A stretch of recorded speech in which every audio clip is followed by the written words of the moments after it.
Selamat siang.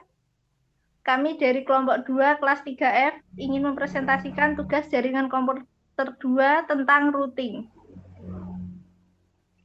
Dengan anggota kelompok saya Eka Yula Sri Astuti NPM 19.1.03.02.0221. Dan saya Dedi Surya Wijaya dengan NPM 19.103.02.0225.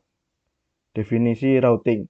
Routing merupakan sebuah mekanisme pengiriman paket data yang ditransmisikan dari satu network ke network yang lain, atau dari jaringan satu ke jaringan yang lain.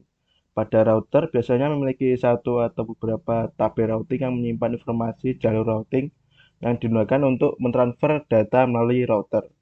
Dalam kasus tertentu, router tidak hanya memiliki gateway untuk mencapai tujuan, misalnya karena router perlu menghubungkan banyak jaringan dengan segmen yang berbeda.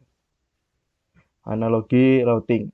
Routing mengirim data dan informasi dengan meneruskan paket data yang dikirim dari satu jaringan ke jaringan lain dan ke jaringan yang lain atau lebih. Routing memiliki jalur yang harus dilewati satu paket.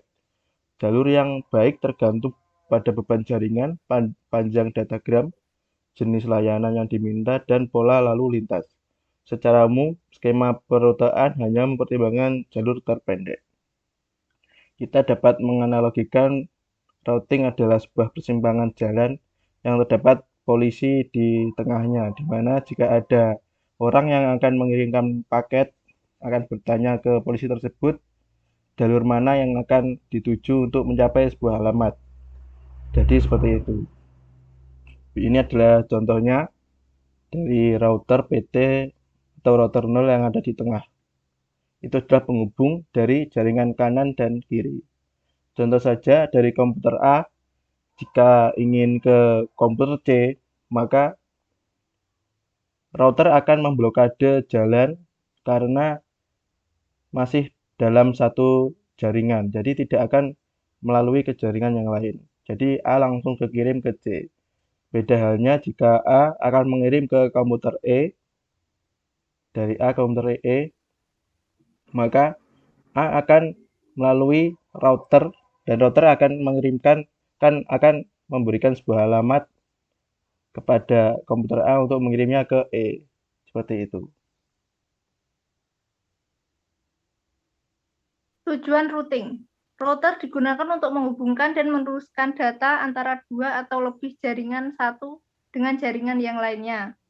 Saat ini, router lebih dikenal sebagai alat untuk menghubungkan jaringan yang dipasang baik di rumah, kantor, warnet, atau instansi lainnya untuk terhubung ke internet. Router umumnya dapat memblokir badai siaran yang dapat mempengaruhi kinerja jaringan. Manfaat routing. Tidak memerlukan waktu yang lama untuk pemrosesan rute ketika dikirim ke router lawan. Tidak memaksakan bandwidth pada router sehingga kinerja router tidak terganggu oleh routing yang dilakukan. Memfasilitasi penugasan jaringan dan memberikan lebih banyak keamanan karena perutean statis ini dibuat secara manual, kami dapat mengatur siapa yang kami hubungkan. Jenis-jenis routing. Routing default adalah untuk mengirim paket secara manual. Ini sering digunakan dalam jaringan yang hanya memiliki satu output atau hanya dapat digunakan secara lokal. Static routing adalah router dengan kabel routing statis yang pengaturannya diatur secara manual oleh administrasi jaringan. Dynamic routing adalah router yang secara otomatis membuat tabel routing dengan membaca lalu lintas jaringan dan tentu saja berinteraksi dengan router lain. Routing dinamis adalah rute termudah daripada routing standar dan routing statis. Sekian presentasi dari kami, kurang lebihnya kami sampaikan terima kasih.